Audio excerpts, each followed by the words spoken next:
Probably 24-hour party people. It's when Steve Coogan's like smoking on the rooftop with, I think they're the guys from Joy Division, and he looks up and he sees God in the clouds, played by Steve Coogan. Yes. And he sees him and they have a conversation and he's like, Tony! And Tony's like, yeah? And God and Tony Wilson, they have a conversation and he's like telling him, he's like, wait a minute, you would have had a better time if you signed the Smiths. And like, it's just so funny, it's like hilarious. I just love it. And they just have a conversation.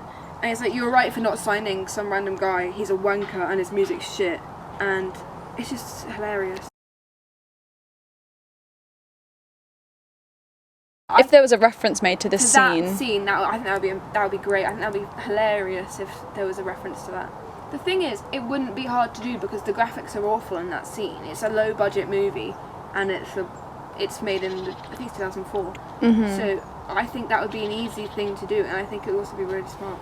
But I think it would be hilarious. I think that would be really cool. I think I'd probably buy if there was a reference to that scene in an advert for something, I'd probably buy it.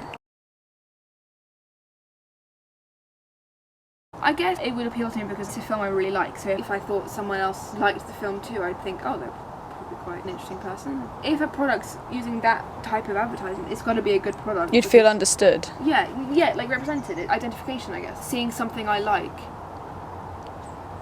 would draw me to it. Feel drawn to the product, and I guess people who create it as well. I probably follow them on the gram, to be honest. Seeing yourself through media makes you feel represented, and then you want to engage with it because you feel you can find like-minded people through that as well.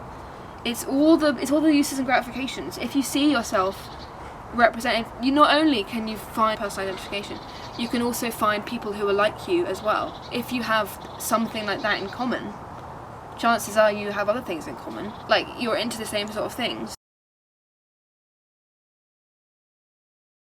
Finding someone who's like you is like a breath of fresh air, do you know what I mean? Someone understands you, you can talk about things that you both understand. Do you think it's validation for your reasons? I think it's not motives? only validation, but I think it's like comfort. Because you've realised that you're not the only person in the world who thinks that sort of thing. Like-minded people have similar feelings. I mean, not only does it validate what you're feeling, but it also makes you feel seen and a part of something. Yes. I think that's what I was trying to get to. If you want to be a part of something. Yeah.